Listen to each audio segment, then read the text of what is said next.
All right, I read them. After God by Sumi Ino. I would first say the world is a mix of Chainsaw Man and Hell's Paradise. I would say it's Hell's Paradise because if you look at the gods, they have a very similar fanatical element, as well as like that organic creepiness that the gods in Hell's Paradise have. And then I would say it reminds you of Chainsaw Man because you have the anti-god faction, which is similar to the Devil Hunters, where instead of making contracts with devils, they imbue the bioengineering of the gods within themselves in order to get a leg up. Although at this current time, nobody here has defeated a god, because in this world, if you make eye contact with a god, you are pretty much 100% at their mercy, and then they pop you like a water balloon. Then you have these two characters. Waka reminds me of the main character of Chojin X, that youthful, brash energy. She's in Tokyo looking for her friend who went to meet a god, and then she runs into Tokinaga, who is a researcher who has the air of like Kafka before he got the Kaiju number 8 powers. He's just a regular good dude who cares about the youth, the children, and he cares about Waka in a way that is beyond just utilizing her for their anti-god methods. So far, I think the biggest interesting plot point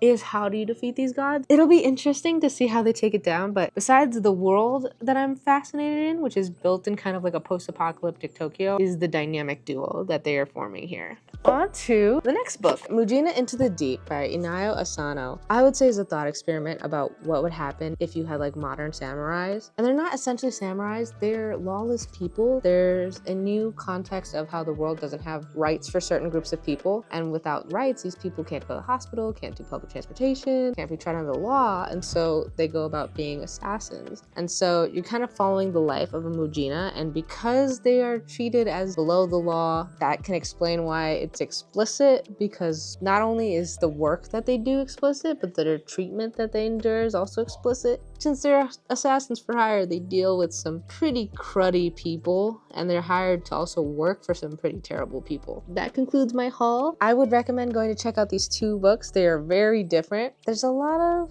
bizarreness to both of them that they have in common, which is true for a lot of the books that I end up adding to my collection. I tend to pick things that I haven't stumbled across before. If you ever see my manga collection, it doesn't have like blocks of titles. It has a lot of random one-offs, but I think that's the best way to like discover a new world.